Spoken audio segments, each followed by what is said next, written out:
Bienvenidos, soy el pastor Julio Daniel Vega y desde Agua Viva Virtual, tu iglesia en casa, te comparto el mensaje de la palabra de Dios. El día de hoy, el 10º y último mensaje de la serie La gloriosa voluntad de Dios. Llamamos así a esta serie de mensajes porque no debe cabernos duda. La voluntad de Dios no solamente es buena, agradable, perfecta, sino es gloriosa. ¿Por qué? Porque es la voluntad de un Dios de gloria y poder que, como dice el Salmo 29:10, preside en el diluvio, se sienta sobre el trono para gobernar a su creación. Y claro que nosotros que estamos viviendo esta pandemia, pues llegamos a pensar que esto ya se salió de control. Tal vez a los ojos de nuestra limitada comprensión, pues sí, por momentos parezca caótico, pero no a los ojos de Dios. Dios preside en el diluvio. Y de hecho esta pandemia no es comparable con pandemias más desoladoras que ha vivido la humanidad. Simplemente a mí me impresiona que el curso de la historia incluso estuvo alterado por eso. Por ejemplo, en 406 después de Cristo, cuando los bárbaros llegaron a atacar Roma, ellos, si se detuvieron, fue por una pandemia de viruela. Antes, en las guerras del Peloponeso, de Esparta y Atenas, la guerra terminó gracias a una pandemia de malaria. La conquista de México fue posible por una pandemia de viruela que azotó en 1520 estas tierras. 1918, hace apenas unos años, 100, la gripe española devastó gran parte de la humanidad. Miren, esto siempre ha existido, tanto que el Señor Jesús nos lo dijo: en el mundo tendréis aflicción, San Juan 16:33. Pero confiad, yo he vencido al mundo. Cada generación ha visto retos y cosas difíciles.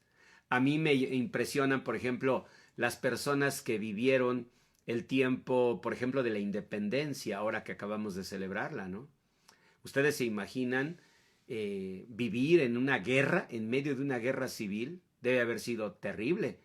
Pero no fue solo la independencia. Después fueron las invasiones extranjeras, después fueron incluso batallas en el tiempo de la Reforma, después vino la Revolución Mexicana, la Primera Guerra Mundial, 1914 a 1918, la Segunda Guerra Mundial, 1939 a 1945. O sea, lo que quiero decirles con esto es que cada generación ha tenido retos. Yo no dudo de que haya ocurrido alguna generación que pues se la llevó tranquilita, ¿verdad? Con mucha paz, salud y pues qué bueno. Gracias a Dios.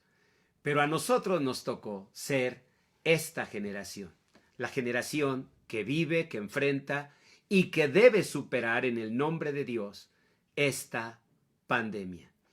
Y para ello necesitamos creer que aún en medio de todas estas tragedias, la voluntad de Dios es gloriosa y la voluntad de Dios hace cosas hermosas aún a partir de situaciones tan difíciles como esta.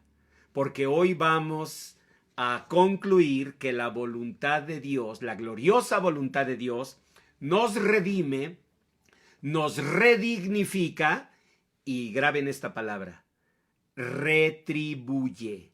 Dios es Dios de retribuciones. Y no soy yo el que le estoy dando ese nombre. Fue el profeta Jeremías. Por favor, vayan a sus Biblias y anoten en la hoja de mensaje, porque a propósito no aparece. Yo quiero que con su puño y letra ustedes escriban Jeremías 51, versículo 56. ¿Saben por qué? Porque Jeremías, que vivió una vida donde vio cosas maravillosas de Dios y vio cosas terribles y mucho más espantosas que la que estamos viviendo, al final de su libro, él concluyó esto: Dios es Dios de retribuciones. ¿Sabes qué significa? Que Dios da su recompensa de todo. Que Dios no es injusto. Que lo que el hombre sembrare, eso segará. Y claro, esas palabras siempre nos causan temor, ¿verdad? Porque nos suenan como que, bueno, pues Dios nos va a castigar, pero no se refiere solo a eso. Se refiere a que si sembramos lo bueno, también lo debemos cosechar. Porque Dios es justo y es Dios de retribuciones. Jeremías 51, 56. Y a mí me emociona que haya sido Jeremías quien concluyó: Dios es Dios de retribuciones. ¿Saben por qué? Porque Jeremías vivió los grandes contrastes de la vida. Todos lo vivimos, pero hay personas que los viven de una manera más cruda, más impactante. Jeremías, él vivió en un tiempo que fue el tiempo más oscuro en la historia del pueblo de Dios. ¿Cuándo? Cuando los caldeos, que eran los babilonios, por llamarlos así, fueron a conquistar la Tierra Santa. Y ellos llegaron y no solamente conquistaron, como consideraron que sus reyes se negaban a darles tributo, masacraron a la población. Jeremías, en el libro de las Lamentaciones, nos cuenta, llorando, de todo lo que hicieron, cómo mataban a los niños, a los jóvenes, cómo abusaban de las mujeres, cómo a los ancianos los humillaban, colgaban a los príncipes, los ahorcaban, y bueno, por supuesto, destruyeron la ciudad y el templo de Dios. De todo eso nos habla Jeremías. Incluso hay personas que, en mi punto de vista, de manera incorrecta, le llaman el profeta llorón. A mí no me gusta llamar así. ¿Saben por qué? Voy a explicar por qué. Porque yo creo que el dolor de cualquier persona merece respeto. Tal vez nosotros, a veces el dolor de otros lo consideramos poca cosa. Y a veces pensamos, en tan poquita agua te estás ahogando, ¿no? Pero es que el dolor no puede ser medido. El dolor siempre es un impacto en aquel que lo sufre. En ese sentido, puede ser que sí, en efecto, si tú me platicas tus penas, pues yo piense que realmente lo que has sufrido es poco, en comparación tal vez de lo que yo he sufrido. Pero si alguien escuchara mis historias, tal vez me diría: ay, doctor, pues dele gracias a Dios, porque a la verdad a usted le fue súper bien, ¿eh? Porque mire, ahí le va la mía. Y realmente ni sentido tiene. Lo que importa es que es un impacto en ese corazón. Y en el caso de Jeremías, no lloraba porque fuera sensible, no lloraba porque fuera cobarde o no lloraba porque fuera débil. No, lloraba porque lo que le rodeó hubiera hecho llorar, creo yo, a cualquiera. También nuestro Señor Jesús lloró. Lloró cuando murió su amigo Lázaro. Lloró cuando llegó a Jerusalén y vio a la ciudad sumergida en idolatría. Y no solamente dice lloró, en griego dice kratagio, que es llorar, como ahogándose, como bufa un animal. Esa es la palabra kratagio. Y la Biblia habla de que Jesús así lloró. ¿Ven? Así que, pues no es bueno, ¿verdad? Subestimar el dolor de alguien. Jeremías lloraba, pero no por débil, ni por sensible, ni por cobarde, ni por melancólico, no. Lloraba porque lo que vivió fue abrumador, totalmente destructivo, más allá de lo que nosotros podemos narrar, lo que podemos imaginar. El libro de las Lamentaciones retrata todo lo que ellos sufrieron. Y además, a todos los que pudieron, se los llevaron amarrados como animales, y a los príncipes los metían en jaulas de madera y como animales los llevaban a Babilonia. Bueno, fue terrible, fue terrible. Pero lo interesante es que Jeremías, que vivió todo ese dolor y que también vivió crisis de fe como nosotros, él al final concluye, Jeremías 51-56, pero Dios es Dios de retribuciones. Él, por una historia que les voy a platicar en un rato, él se convenció de que Dios es justo y que retribuye y que al final bendice. Él se dio cuenta porque en su vida personal él llegó a esas crisis. Por ejemplo, en Jeremías 20, él le llegó a decir en oración al Señor, ¿por qué nací? ¿Para ver afrenta, dolor? O sea, él sí, pues vamos a decir, decía, no hubiera nacido. Mejor hubieran dicho que el niño había muerto, hubiera muerto en el vientre de mi madre. Pero no era que él despreciara la vida, no era un nihilista, no era una persona que tuviera en poco el valor de la vida, no, sino que la vida que le tocó vivir fue demasiado, demasiado horrenda. Y en Jeremías 15, ustedes conocen ese pasaje, Jeremías 15-19, pues llegó incluso pues a decirle a Dios, Señor, ¿por qué fue perpetuo mi dolor?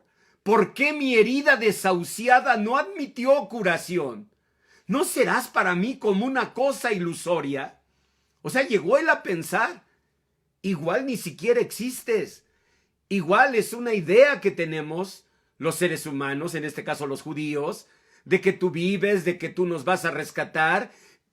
Perdóname, pero yo dudo, porque ¿cómo pueden ser los niños masacrados? ¿Cómo pueden ser las mujeres violadas, los ancianos humillados? ¿Cómo puede ser que tú permitas que lleven a tus príncipes, a tus siervos, en jaulas de madera como animales? No lo podía comprender.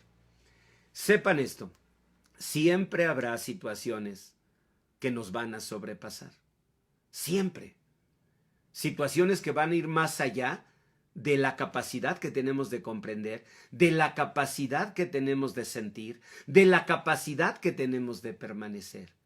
Esto es algo que va a pasar. Por algo el Señor dijo en San Juan 16:33, en el mundo tendréis aflicción, pero confiad, yo he vencido al mundo. Hay palabras de Dios muy hermosas y que para algunos son lluvia que cae a un corazón seco y que aunque está lleno de piedras de dolor, en ese pedacito donde queda un poquito de tierra fértil, Dios hace germinar la esperanza. Por ejemplo, en el Salmo 90:15, anótelo ahí también en su hoja de mensaje. Salmo 90:15. El Señor dice que Él puede alegrarnos conforme a los días en que vimos aflicción. Yo sé que para muchas personas eso es una voz que suena tan lejana. Uno dice, no, pastor, yo creo que ya mi vida no podría ser como antes. Yo creo que mi vida ya no podría ser bonita. Yo la verdad, ya no creo que haya para mí una oportunidad. ¿Y por qué hablamos así? Pues no porque seamos malos, no porque seamos débiles. Yo creo que en la mayoría de los casos es porque cayó una tempestad tan demoledora en nuestra vida que pues no podemos más que mirar dolor. Esa es la verdad. Dice también la palabra de Dios en Romanos 8:18, pues tengo por cierto que las aflicciones del tiempo presente no son comparables con la gloria venidera que en nosotros ha de manifestarse. Y bueno, tal vez tú que conoces la Biblia me puedas decir, pastor, pero pues es natural, el que escribió eso fue el apóstol San Pablo. No, hombre, pastor, ese hombre tenía 20 dones del Espíritu Santo. Era un hombre lleno del Señor. Sí, sí, sí, no me cabe duda. Pero también tuvo su historia. Miren, por ejemplo, ¿qué sabemos del apóstol San Pablo? Lo primero que sabemos es que él tuvo un origen de una familia pudiente, de una familia acomodada. ¿Por qué lo sabemos? Porque él cuenta que él estudió a los pies de Gamaliel. ¿Y eso qué? Que en la antigüedad no había escuelas. ¿Cómo se educaba a los niños? Bueno, lo que se llama trofe, bueno, se llamaba, perdón, trofe, que era la educación, vamos a decir, fundamental, se les daba en el hogar. Y luego de allí ya se iban, por ejemplo, en el caso del pueblo de Israel, a las sinagogas. Y los rabinos, que además de dar la palabra, pues presidían la sinagoga, ellos eran los encargados de darle a los niños pues herramientas básicas, como aprender a leer, aprender a sumar, a restar, cosas así que les iban a servir. Eso era la educación de cualquier persona, pero los que tenían dinero pagaban a maestros particulares. Por ejemplo, Alejandro Magno fue educado por Aristóteles, el filósofo griego. ¿Por qué? Bueno, pues porque su papá, ¿verdad?, era un rey y pues pagó lo que fuera necesario para que Aristóteles fuera el maestro de Alejandro Magno. Así que imagínense el maestro que tuvo Alejandro Magno. Igual, Pablo tuvo como maestro a Gamaliel. Eso quiere decir que el papá tenía dinero para pagar eso. ¿Qué enseña? Que Pablo pasó de esa condición de riqueza a una condición de pobreza. ¿Y por qué creo que había pobreza? Bueno, pues porque lo dice. En la carta a los filipenses les dice, estoy enseñado en todo, a tener abundancia, así como a padecer necesidad. Pablo, ya como siervo de Dios, pasaba necesidades. Incluso la iglesia de Filipenses era la que lo apoyaba.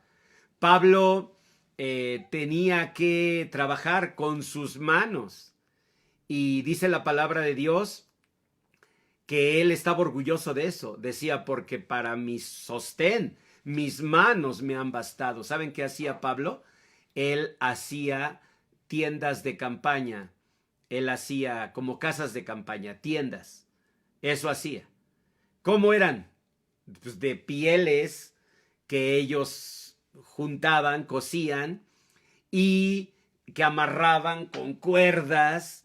Ustedes se imaginan al apóstol San Pablo, que dominaba el conocimiento de la filosofía y la poesía griega y que había educadose a los pies de Gamaliel, o sea, un muchachito intelectual, y de pronto, cuando viene Cristo a su corazón, lejos de que le fuera mejor en lo económico, pues él conoce pobreza, necesidad, hambres, ayunos. ¿Por qué? Porque Dios estaba haciendo algo en su vida. Pero el apóstol San Pablo, pues tuvo que aprender a trabajar con sus manos. Y ustedes dirán, pastor, ¿y eso qué? ¿Será muy difícil? Pues no, para los que tenemos estas manos, miren, manos de trabajador, se ve aquí, vean, campesino, se ve años con el arado, ¿no? No, no es cierto. Aparte de regordetas, mis manos muestran que lo que he hecho en mi vida es leer y leer y leer. Yo creo que Pablo tenía unas manos así como las mías, hasta que él tuvo que hacer tiendas, hacer casas de campaña. ¿Se imaginan cuando jalaba la cuerda? ¿Creen que manos como estas van a jalar mucho? No tanto, ¿verdad? Si estuvieran callosas y ásperas como las de tu marido, no, pues ese trae ahí lija, le jala la cuerda y cómo no. Pero imagínense Pablo ahí jalando la cuerda, ¿verdad? Y los hermanos, pastor, no hombre, jálele bien, pastor, ¿cómo así? Y Pablo, es que ya le jalé, no, no, pastor, pues es que así se le va a caer. Jálele, jálele. Y el pobre de Pablo, y al otro día no podía, yo creo, ni desayunar del ardor de sus manitas. ¿Hasta qué? Hasta que se le fueron haciendo callos. Y él decía, mas tengo por cierto que las aflicciones del tiempo presente no son comparables con la gloria venidera que en nosotros ha de manifestarse. Pero no crean que era por eso nada más. Por ejemplo, él pasó de ser un hombre respetado, admirado. Él era un principal. Él era un fariseo reconocido. Pasó de eso a ser un hombre apedreado afuera de una ciudad que se llamó Listra. La Biblia dice que quedó tirado y que pensaron los que iban con él que había muerto. O sea, en serio, lo vieron y pensaron, se murió de la apedreada que le dieron. Él se levantó y les dijo, tenemos que ir otra vez y confirmar los ánimos de los hermanos. Él pasó de ser un hombre importante, autosuficiente, a ser un invidente. La Biblia dice que él escribía con grandes letras. La mayoría de los historiadores dicen que fue un problema de ceguera que él contagió en la isla de Malta y que le hizo perder la vista. ¿Ven? La mayoría coincidiría que es algo relativo a las pandemias que generaban la pérdida de la vista. El apóstol Pablo vivió y enfrentó necesidades tremendas, estuvo encarcelado en Roma y al final, según la tradición apostólica, murió decapitado. Pero él siempre creyó esto.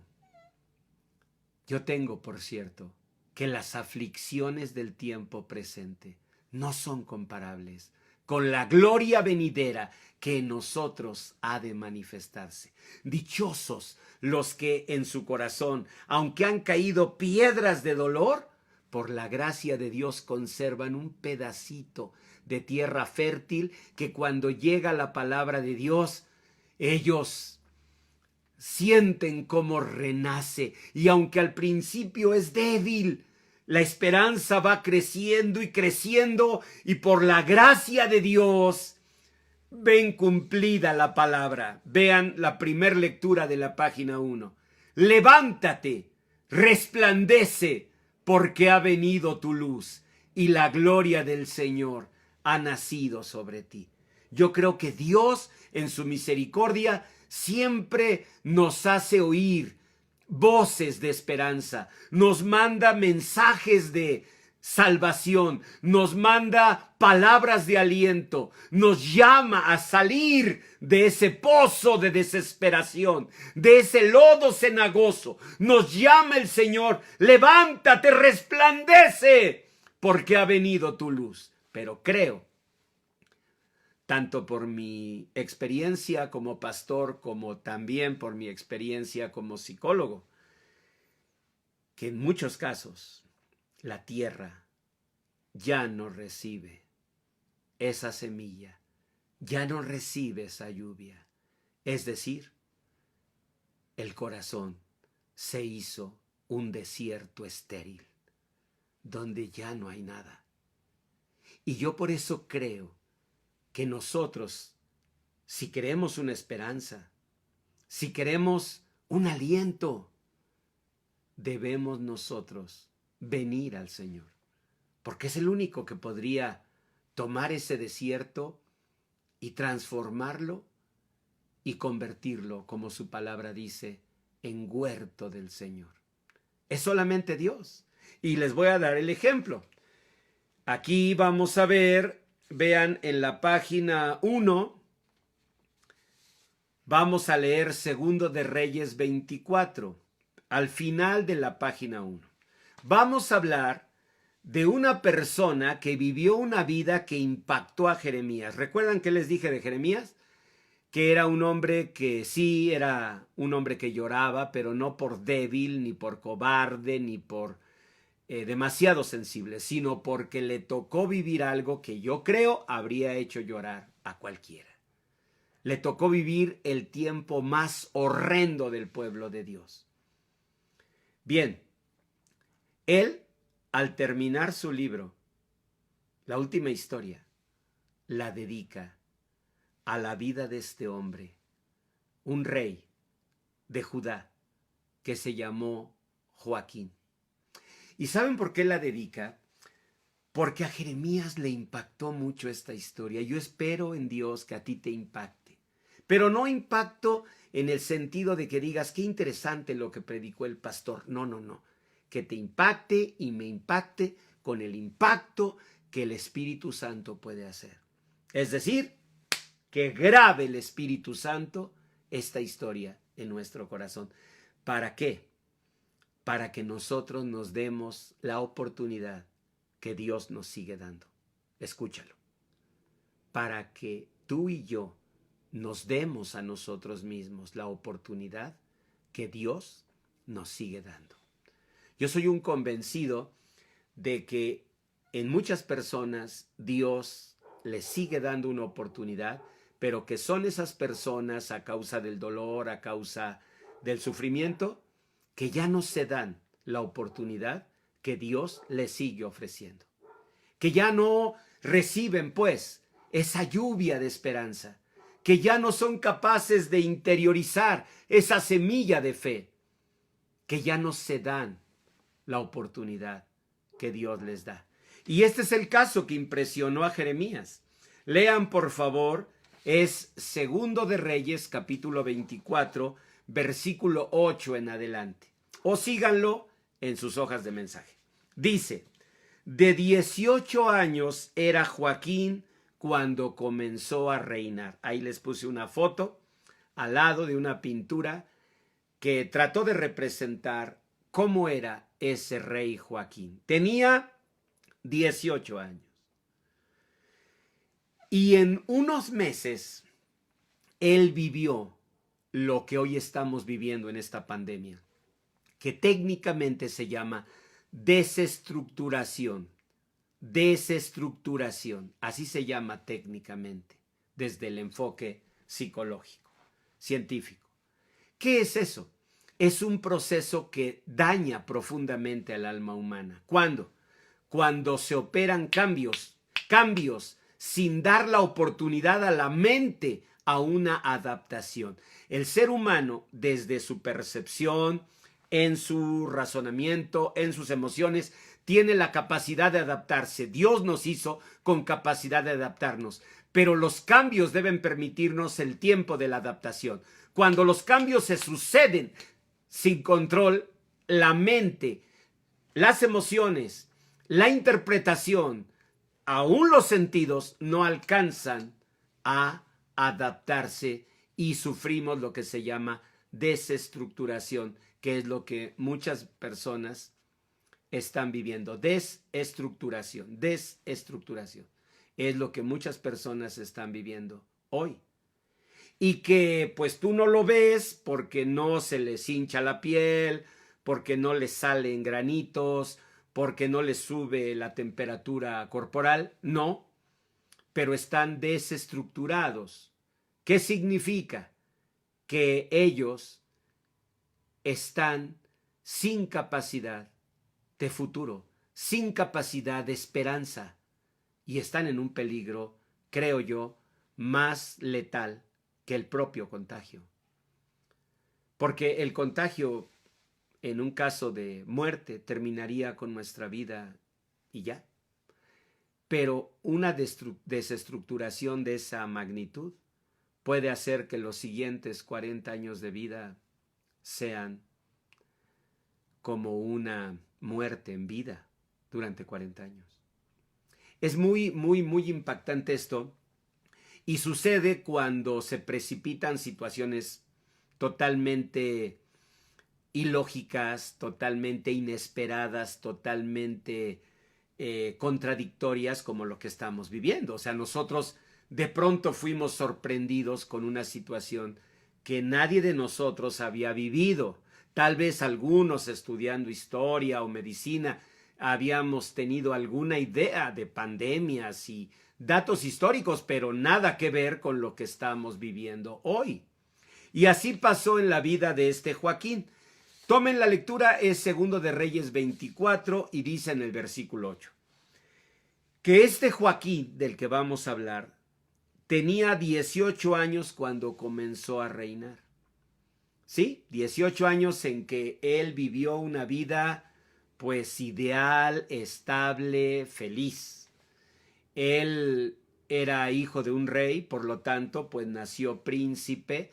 Eso quiere decir que él pues vivió en un mundo ideal, rodeado de total seguridad, vivió en un mundo donde él jamás conoció una necesidad, un momento de hambre, la frustración de una privación, nada, un príncipe. Así nació.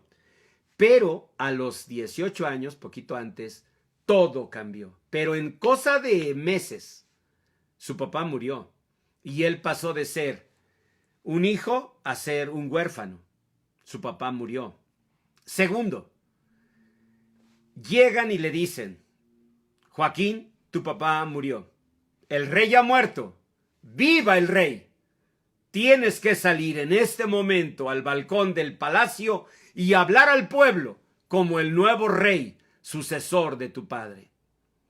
Bueno, pues suena bonito, pero su corazón, él no tuvo tiempo de adaptarse al duelo. Él tuvo que pasar del impacto de la muerte de su papá a salir a un balcón y hablar a un pueblo. Pero en un tiempo en que los caldeos estaban llegando, había hambre, había terror en el pueblo. Y él con 18 años, sin experiencia alguna, y lo peor, con una vida que no merecía la bendición de Dios, igual que no la merece mi vida. Porque dice, sigan leyendo, dice que reinó en Jerusalén 3 meses. Este fue otro cambio terrible. O sea, él pasó de hijo a huérfano. Pasó de un príncipe malcriado a un rey enfrentando una crisis social tremenda. Y pasó de rey, 3 meses después, a prisionero del rey de Babilonia. Dice así, el nombre de su madre fue Neusta, hija del Natán de Jerusalén. ¿Y qué dice el verso 9? Léanlo, por favor. E hizo lo malo ante los ojos del Señor. Así que no merecía. Igual que yo no merezco. Igual que nunca lo merecí. Él no merecía el favor y la bendición de Dios. Entonces imagínate, en un tiempo lleno de cambios caóticos, en un tiempo de situaciones que no alcanza tu mente, ni tus emociones no alcanzan a procesar, en un tiempo que nos sobrepasa a cualquiera. Piénsate en ese momento. Y aparte viviendo un duelo de tu padre, pero ni siquiera con el tiempo de vivir el duelo. No, tienes que salir al balcón de un palacio a arengar a un pueblo que está lleno de miedo, de hambre, de necesidad. Y en 3 meses después, dejas de ser el príncipe, el rey, que fuiste 3 meses, para ser como un animal semidesnudo adentro de una jaula de madera, llevado prisionero a Babilonia. Y peor tantito, habiendo hecho lo malo delante de Dios. Porque así vivió él, haciendo lo malo delante de Dios. En otras palabras, ni siquiera con la capacidad de sentirse, pues, ¿cómo decir? No quiero decir digno, pero por lo menos sentir que es pertinente que él pueda hincarse y decir, Señor, ayúdame.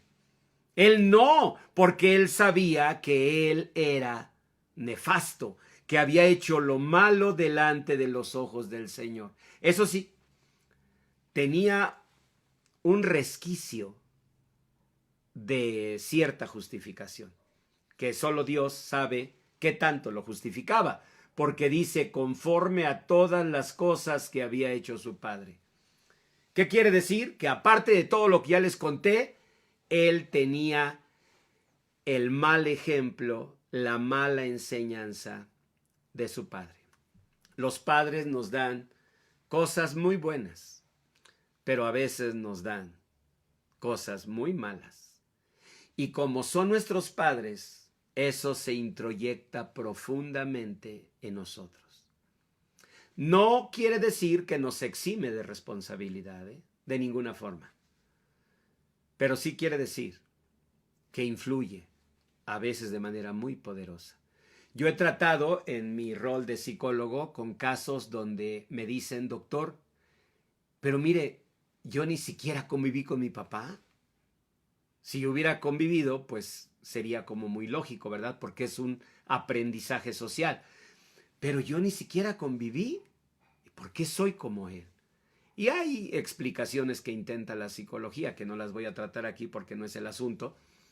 Pero lo que sí es que no deja de sorprender cómo un padre llega a influir, en este caso negativamente, de una manera tan poderosa en la vida de un hijo. En el juicio de Dios, que será perfecto, pues el Señor sí sabe en qué medida Joaquín no fue responsable, porque pues fue la influencia de su padre, y en qué medida él ya fue responsable porque ya fueron decisiones suyas, ¿verdad? Esto, si tú y yo lo tratamos de hacer, pues seguramente cometeríamos injusticias, porque pues juzgaríamos de acuerdo a lo que se nos dice, sin saber el fondo del corazón. En cambio, con Dios siempre será un juicio justo, porque el Señor es justo y el Señor conoce todas las cosas. Pero el caso es que ese Joaquín, pues de pronto, vean, sin papá, lejos de Dios, porque él había hecho lo malo del Señor, no tenía una relación con Dios, puesto de súbito como rey, con todo un imperio que venía a masacrarlos, y bueno, pues solo. Bueno, no solo, porque alguien a quien siempre tuvo fue a su mamá. Vamos a leerlo. Dice en el verso 10, segundo de Reyes 24:10, dice: en aquel tiempo subieron contra Jerusalén los siervos de Nabucodonosor, rey de Babilonia. O sea, el hombre más poderoso de la tierra y el ejército más temible, los caldeos. Ellos venían aquí a enfrentarlos. Ustedes han escuchado seguramente un canto que dice: puedo doblar el arco de bronce. Bueno, más que canto son palabras que decía David, el rey David. Decía: yo puedo doblar con mis manos el arco de bronce. ¿Saben por qué? Porque el arco de bronce era el arma que hizo famosos a los caldeos. Con esa arma, con eso que ellos crearon, un arco de bronce, se hicieron invencibles. David no le tenía miedo. David decía: puedo doblar con mis manos el arco de bronce. Pero la mención habla del terror que causaban los caldeos. Y dice la palabra que venían los caldeos. La ciudad fue sitiada. Verso 11. Vino también Nabucodonosor, rey de Babilonia. O sea, en persona, el mismísimo Nabucodonosor vino a esa conquista. Primero, porque en aquellos tiempos, ustedes saben, los reyes no eran muchachitos finitos ahí en su palacio como Luis XIV, Luis XV, echándose perfume en las pelucas. No, no, no. En ese tiempo los reyes iban al frente de los ejércitos, así como David, así como Saúl, así como Salomón, así también este rey Nabucodonosor iba al frente. Y segundo, porque él estaba muy enojado, porque ya los habían conquistado y les había dicho que les mandaran tributos. Pero ¿saben qué hizo el papá de Joaquín?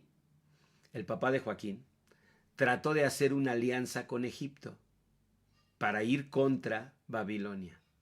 Así que, si a alguien odiaba a Nabucodonosor, era a su papá de Joaquín. Y por supuesto, a Joaquín, su descendencia. Y dice la palabra, seguimos leyendo, que llegó Nabucodonosor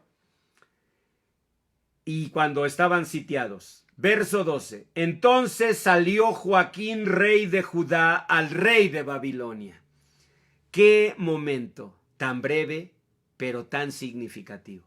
el muchachito de 18 años, ¿recuerdan? Que había perdido a su papá y ni tiempo para el duelo. El muchachito de 18 años que tuvo que salir con su juventud a hablarle a un pueblo lleno de terror. El jovencito de 18 años oye que está afuera Nabucodonosor, rey de Babilonia, el hombre más poderoso del mundo y el guerrero más bravo de todos los caldeos. ¿Y saben qué hizo? Salió a enfrentarlo. Eso sí, la mamá salió también. Véanlo, para todas las mamás con mucho cariño. Dice, entonces, verso 12, salió Joaquín, rey de Judá, al rey de Babilonia. O sea, le salió sabiendo que Nabucodonosor de un manazo lo arrojaba al suelo. Sin embargo, no se escondió, no mandó emisarios. Salió Joaquín. Él era un hombre, un jovencito que hacía lo malo delante de Dios. Pero vean, tenía también virtudes. ¿Saben qué creo? Que gran parte de la sabiduría de la vida es quitar el blanco y negro de nuestra interpretación. Muchas personas pensamos, porque aquí dice la Biblia que Joaquín hizo lo malo delante de Dios, pensamos, pues entonces era un sucio pecador, pastor. Pero no, tenía cosas dignas. Una de ellas, salirle con sus 18 años a aquel grandulón Nabucodonosor, el más despiadado guerrero de los caldeos. ¿Salió el muchachillo? O sea, así se le puso. Yo soy el rey. ¿Qué quiere? Claro, ¿qué dice la palabra? Sigan leyendo. Él y su madre. Ah, porque la mamá, no, hombre. Una mamá. ¿Qué quiere con mi hijo? Dígame, ¿eh? ¿Usted muy grandulón? Póngase con uno de su tamaño. La mamá salió. La mamá salió. Las madres, no cabe duda, son valientes. Por eso el Señor dijo, ¿olvidará una mujer a lo que dio a luz? Y dijo el Señor, pues aunque eso pasara y que una madre abandonara a un hijo, yo nunca te abandonaré. Puso el ejemplo porque una madre no abandona. Aquí está el ejemplo. Nabucodonosor está afuera. Y Joaquín, voy a ver qué quiere, sabiendo las consecuencias. Y la mamá, ay hijo, espérame, voy contigo, nada más déjame agarrar mi rebozo. Y ya se puso su rebozo y ahí salió la señora atrás del hijito. Y dice que iban con ellos dos, iba él y su madre, sus siervos, sus príncipes, sus oficiales. Verso, bueno, ese que sigue, ahí mismo, que es el verso 12. ¿Qué hizo Nabucodonosor? Lo prendió el rey de Babilonia. Pues sí. Es decir, ese guerrero grandote, fuerte Nabucodonosor, cuando vio salir al muchacho, ven para acá. Y dice la palabra, verso 14, y llevó en cautiverio a toda Jerusalén, a todos los príncipes, a todos los hombres valientes, hasta 10,000 cautivos. Fueron varias ocasiones en que Babilonia saqueó a los judíos. Esta fue una. 10,000 personas se llevaron. Dice, a todos los artesanos y herreros, no quedó nadie excepto los pobres del pueblo de la tierra. O sea, a los que veían como parias ahí pidiendo limosna, ya los dejaban. Ya ni los mataban ni se los llevaban esclavos. Dice el verso 15, asimismo llevó cautivos a Babilonia a Joaquín. Pues les digo, como su papá fue el que lo traicionó, no, pues le tenía coraje, no solamente al papá que ya había muerto, sino a toda la estirpe. Así que cuando vio al muchachito valiente, dígame qué quiere. Ah, ven acá, lo agarró ahí del pescuezo. Vámonos. ¿Y qué? ¿A quién más llevó? Y a la mamá. ¿A la mamá de Joaquín? También la señora, ¿qué tenía que andar ahí echando gallo? ¿verdad? También salió muy valiente. Y Nabucodonosor dijo, y tráiganse a la mamá para que no ande aquí de peleonera. Órale, súbanse a la señora. Y ahí la treparon también en una jaula, a las mujeres del rey, a sus oficiales y a los poderosos de la tierra. Cautivos los llevó de Jerusalén a Babilonia. Hay, digamos, testimonios gráficos de esos tiempos y muestran cómo los llevaban en jaulas de madera como animales. Y así, por todo un desierto, los llevaban. Así se llevaron a Joaquín. Y saben una cosa, lo maravilloso de esto es que el Señor había dado una promesa y no la iba a olvidar.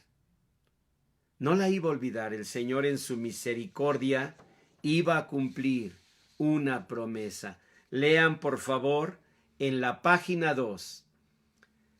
3 razones por las que Dios, aunque no lo merezcamos, puede redignificarnos, aunque no lo merezcamos. Porque Joaquín no lo merecía. Yo tampoco lo merezco. Tú no lo mereces. Puedo imaginar. Pero Dios no nos redignifica porque lo merezcamos o no lo merezcamos, sino porque su amor redime, su amor levanta, su amor restaura, su amor bendice. Y una bendición no puede ser incompleta. Una bendición no puede ser a medias. Una bendición de Dios es perfecta. La bendición de Dios es la que enriquece y no añade tristeza con ella. Y se los digo porque en la palabra vemos en el Salmo 89 que dice el Señor, mas no quitaré de él mi misericordia, ni falsearé mi verdad. No olvidaré mi pacto, ni mudaré lo que ha salido de mis labios. Joaquín había hecho lo malo delante de Dios, pero era uno de sus príncipes.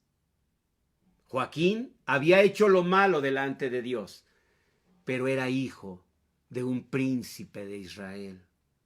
Y Dios había prometido que nadie debía tocar a sus ungidos, que Dios guardaría a sus ungidos. Y claro que son cosas que vemos y decimos, pero entonces, pastor, ¿recuerdan a Edward Jenner? Ahí les puse otra vez la foto en la página 1. Fue el mensaje del domingo pasado. El primer científico que hizo una vacuna contra la viruela y gracias al cual millones y millones de personas en el mundo se salvaron de la terrible pandemia de la viruela. Edward Jenner, ¿lo recuerdan? Hijo de un pastor anglicano, hijo de una pastora anglicana, hijo de siervos de Dios. Y sin embargo, huérfano de padre y madre a los 5 años de edad. Víctima de la viruela a los 8 años de edad. Y sin embargo, Dios lo sostuvo, lo bendijo. ¿Por qué? Dice, estamos leyendo el Salmo 89, porque Dios dijo, no quitaré de él mi misericordia, ni falsearé mi verdad, no olvidaré mi pacto, ni mudaré lo que ha salido de mis labios. Dios no abandona. Incluso dice en Isaías 49, es la página 2, dice, ¿olvidará la mujer lo que dio a luz para dejar de compadecerse del hijo de su vientre? Pues aunque olvide ella, yo nunca me olvidaré de ti. Yo nunca me olvidaré de ti. El Señor promete que Él no se va a olvidar de nosotros. Dios no se va a olvidar de nosotros. Su misericordia seguirá llamándonos, dándonos nuevas oportunidades, abriéndonos nuevos caminos. Nuevas son cada mañana las misericordias del Señor. Grande es tu fidelidad, escribió Jeremías en el libro de las Lamentaciones 3:23, con todo y todo el horror que miró, la misericordia de Dios es para siempre. Somos nosotros los que a veces ya no alcanzamos a escucharlo. Somos nosotros los que a veces ya somos incapaces de recibir esa palabra de esperanza. Como pastor y como psicólogo, con más de 35 años, casi 40, sirviendo, atendiendo a miles y miles de personas, les puedo decir esto. No hay metal más duro, más rígido que el corazón humano. Y esto hace que a veces no sean las circunstancias, sino nosotros los que nos privemos de la bendición de Dios. Las circunstancias fueron piedras que cayeron sobre nuestro corazón, pero piedras que nosotros pudimos luchar por quitar. Pero a veces somos nosotros los que en lugar de abrazarnos a la promesa de Dios, nos abrazamos al dolor de esas piedras. El Señor nos dijo el domingo pasado y hoy lo repite. Vean la página 1 en Isaías 60. Levántate, resplandece, porque ha venido tu luz. Levántate, resplandece, porque ha venido tu luz. En la vida del niño que fue Edward Jenner, ¿qué luz había? Sus padres murieron cuando él tenía 5 años. ¿Qué luz había? Él fue varializado a los 8.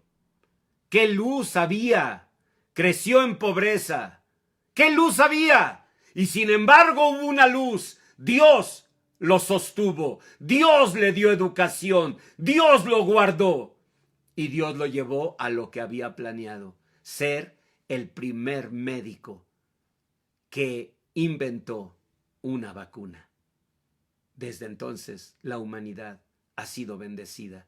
El primero a quien debemos después de Dios eso es a Edward Jenner, un niño huérfano a los 5 años, pero un hijo de siervos de Dios, un hijo de siervos de Dios del cual Dios no iba a apartar su misericordia.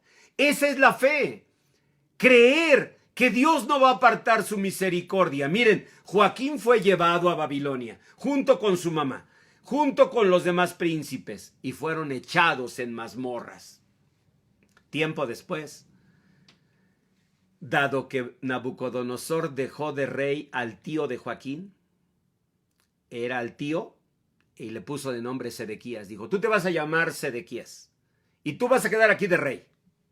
Entonces, quiero mis tributos, y más te vale que no hagas lo mismo que estos. Tiempo después Sedequías pues no obedeció y Sedequías trató de aliarse con Egipto. Nabucodonosor se enteró y ahí vienen de nuevo. ¿Y saben qué hicieron al tío de Joaquín, que se llamaba Sedequías? Lo obligaron a que viera cómo mataban uno a los miembros de su familia por desafiar al rey de Babilonia. Cuando ya murieron esas personas, le sacaron los ojos a Sedequías. Mientras, Joaquín estaba ya en la cárcel en Babilonia. Pero yo les aseguro que poco tiempo después, 1 año después, él se enteró lo que le habían hecho a su tío. ¿Creen que tenía una esperanza? Me refiero de que un día saliera de esa cárcel, de que le hicieran otra justicia. No. Y ese es el problema. Que pensamos, pastor, pero ¿qué esperanzas iba a tener? Si esa gente tan mala fue capaz de hacer esto, de hacer aquello, ¿qué esperanza iba a tener? Claro, ninguna, pero nuestra esperanza y nuestra bendición no está aquí en la tierra. Nuestra esperanza y bendición viene de lo alto. del Dios de gloria que te está diciendo: no quitaré de ti mi misericordia, no falsearé mi verdad, no olvidaré mi pacto, no mudaré lo que ha salido de mis labios, no mudaré lo que te prometí. Del Dios de gloria que te está diciendo: aunque tu padre y tu madre te abandonaren, yo no me olvidaré de ti, yo no me olvidaré. El problema es que nosotros llegamos a permitir que el dolor genere un convencimiento de que todo está perdido y ya no miramos ese pedacito pequeño de tierra fértil donde Dios, por su gloria y poder, puede levantar una gran planta de esperanza. A mí me encanta ir por el freeway en el periférico y me gusta cuando vamos con tráfico y voy en el carril de alta, que ahí no es de alta, vamos todos a vuelta de rueda, pero bueno, es la posición, porque me gusta ir viendo la orilla del freeway, del periférico. Me gusta mucho ver que hay pedacitos de la orilla donde el cemento, el concreto, dejó una fisura pequeña donde hay un poquito de tierra. Y no sé si lo han visto, a mí me emociona.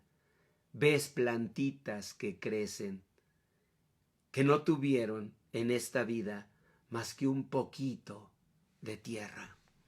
Dichosos los que tuvieron una vida muy bendecida. Otros, con tanta aflicción, vieron caer piedras y piedras y piedras de dolor en su vida, pero conservaron eso poquito. Como el Señor le dijo a Jeremías: entresaca lo precioso de lo vil. No todo es oscuro. En la vida de Joaquín, pues ya vimos, hacía lo malo delante de Dios. Pero para Dios no todo era oscuro. El día que salió: sí, yo soy el rey de Judá.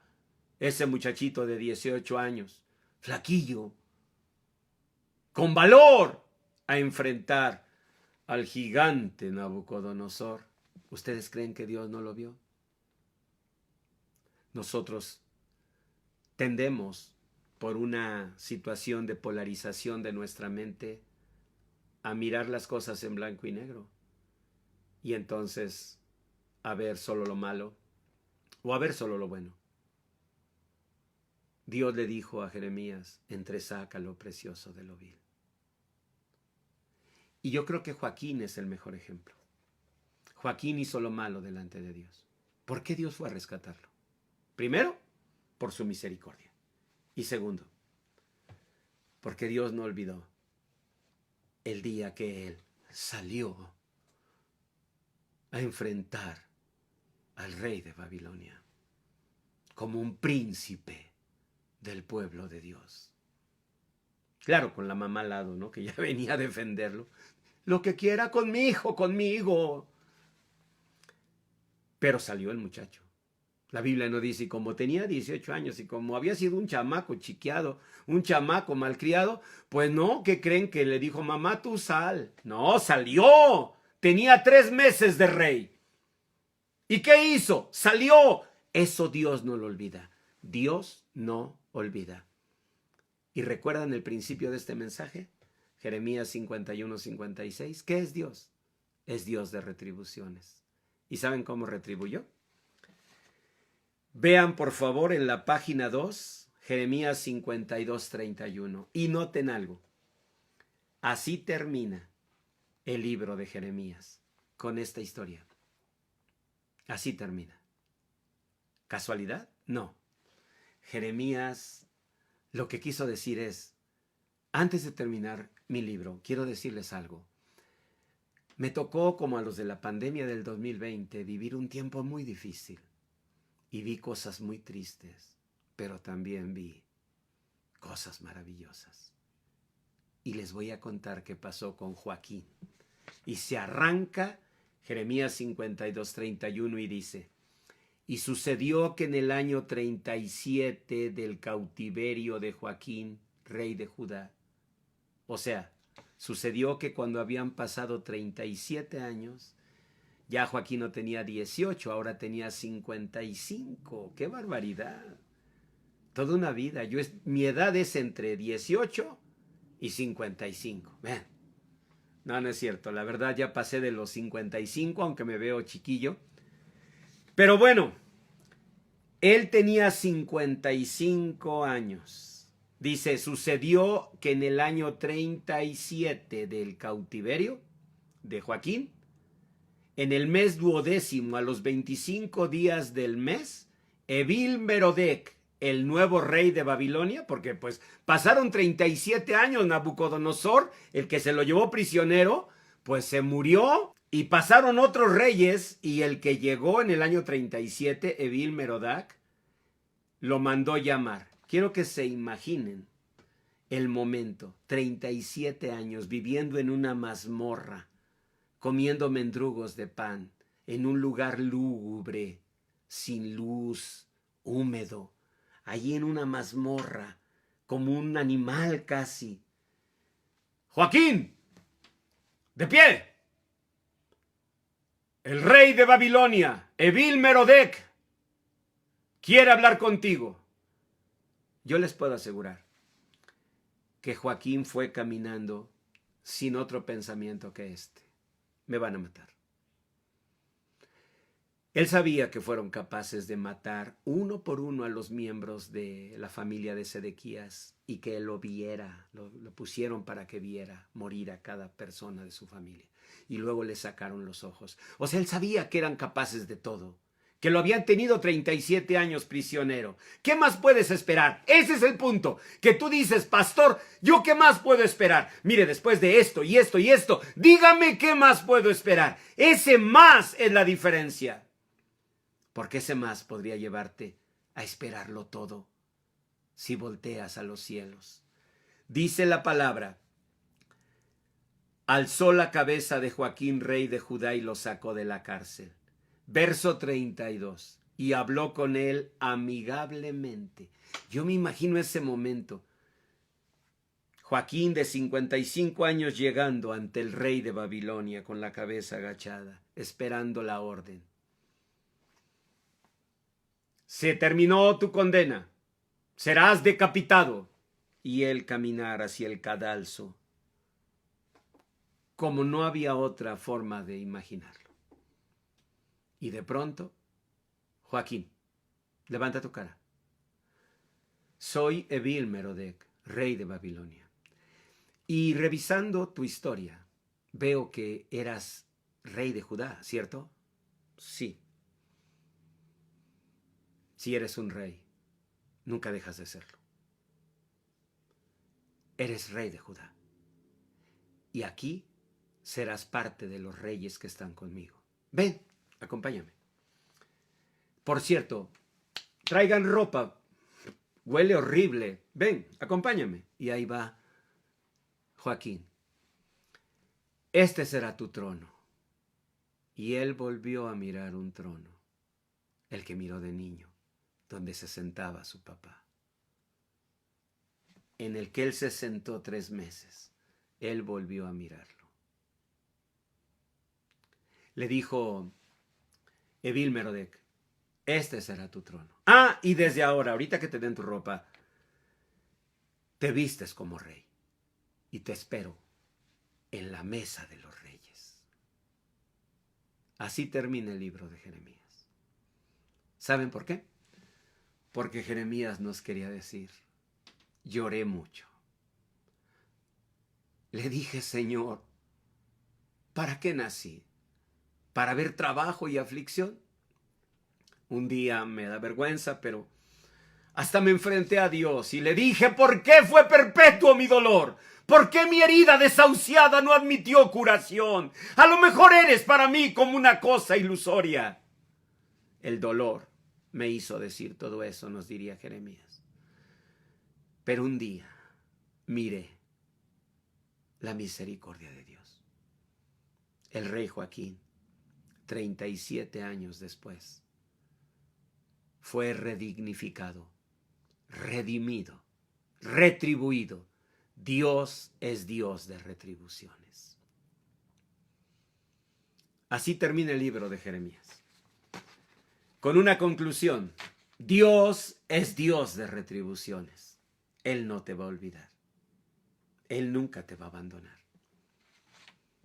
Él vendrá. Y tal vez algunos inconformes, porque nunca faltan, van a decirme: pastor, pero 37 años después. Guarda esto en tu corazón. Eso no dependió de Dios. Yo te puedo asegurar que desde el primer día Dios estaba fuera. Es lo que tardó el corazón de Joaquín en reconciliarse con Dios. Si fueron 37 años, fue por 37 años de dureza de su corazón. La misericordia de Dios es para siempre. Nuevas son cada mañana sus misericordias. Grande es su fidelidad. Jeremías así terminó su libro. Como diciéndonos: pues yo miré todo esto. Vi un tiempo muy difícil como ustedes en la pandemia del 2020. Vi cosas terribles. Pero yo termino mi libro diciéndoles: Joaquín fue liberado. Dios es bueno. Dios no olvida. Dios no abandona. Dios buscó a Joaquín, su hijo, rey de su pueblo, príncipe de su pueblo. No tocarán a mis ungidos, dijo el Señor. Y Dios buscó a su ungido. Y ahora te busca a ti. Dile: Señor, sí, tal vez yo he estado así. No 37, pero a lo mejor 5 años, como en una mazmorra, sin esperanza. En verdad eres tú. En verdad es tu voz. ¿Me estás diciendo que puedes redignificarme? ¿Devolverme la vida que yo tenía? ¿Cómo se la devolviste a Joaquín cuando volvió a sentarse en un trono? Cuando volvió a comer en la mesa de los reyes. Dile: Señor, yo recibo tu misericordia.